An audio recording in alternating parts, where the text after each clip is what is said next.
வந்து என்னோட வந்தவங்க அந்த ஃப்ளைட்டில் ட்ராவல் பண்ணவங்க தான் எனக்கு கூப்பிட்டு போனாங்க ஆடியன்ஸாக. ஸோ ஃப்ரான்ஸ்லேருந்து இதுக்காக வந்திருக்கான்னா யோசிச்சு பாருங்க. ஸோ அதே மாதிரி உலகத்தில் இருக்கிற தமிழர் மக்கள் எல்லாமே விஜய் டிவியோட ஃபேன்ஸ், அதுக்கு மேலே பிக் பாஸோட ஃபேன்ஸாக இருக்கிறாங்க. ஸோ அதுக்காக வந்து ஃப்ரான்ஸில் இருக்கிற மக்கள் சொன்னாங்க, ஜீவம்பா நீங்கள் ட்ரை பண்ணுங்கள், நாங்கள் எல்லாம் சப்போர்ட் பண்ணுறோம் உங்களுக்கு. ஸோ அது அது அந்த ஒரு விஷயந்தான் இருக்குது. ஸோ அது ஒரு ஃபேமஸ் கிடைக்கும்ன்றதுக்காக பிக் பாஸ் வரணுன்றீங்களா? எனக்கு அது தேவையில்லையே. இப்போ ஏற்கனவே நான் இருக்கிற ஊரில் நான் ஃபேமஸ் தானே. அப்போ எனக்கு வந்து அதுதானே முக்கியம். நான் இருக்கிற ஊரில் இருக்கிற நாட்டில் நான் ஃபேமஸ்.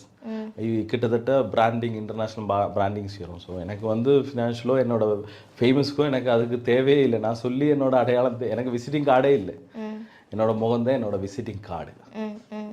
இல்ல நீங்க இப்போ நடிப்பு, மூவி இல்லாட்டி சினிமா அந்த மாதிரி ஏதாவது போயிருந்துருக்கலாம். எதுக்கு நீங்க பிக் பாஸ் மட்டும் செலக்ட் பண்றீங்க? நான் ஏற்கனவே எனக்கு வந்து ஃப்ரெஞ்சு வெப் சீரிஸ் மிஸ்டர் தாமூர், கொஞ்சம் French short film, Tamil short ஃபிலிமில் எல்லாம் நடிச்சிருக்கோம்.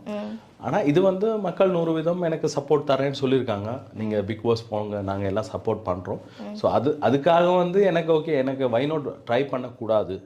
ஏன்னா வந்து என்னோட டேலண்ட், எனக்கு இருக்கிற எல்லா திறமையும் திருப்பி ஒரு அடுத்த கட்டத்துக்கு கொண்டு போகக்கூடிய விஷயமா இருந்தால் நம்ம ஏன் ஆப்பர்ச்சுனிட்டி மிஸ் பண்ணணும்? இப்போ அவங்க இது பார்த்துட்டு ஒரு வாய்ப்பு ஓகே நீங்கள் வந்தான்னு சொன்னால் நாங்கள் வந்து கட்டாயம் போவோம், பார்ட்டிசிபேட் பண்ணுவோம், விளையாடுற அளவுக்கு நாங்கள் விளையாடுவோம். ஸோ அவுட் ஆனால் திஸ் இஸ் அனதர் திங். இப்போ நீங்க எங்க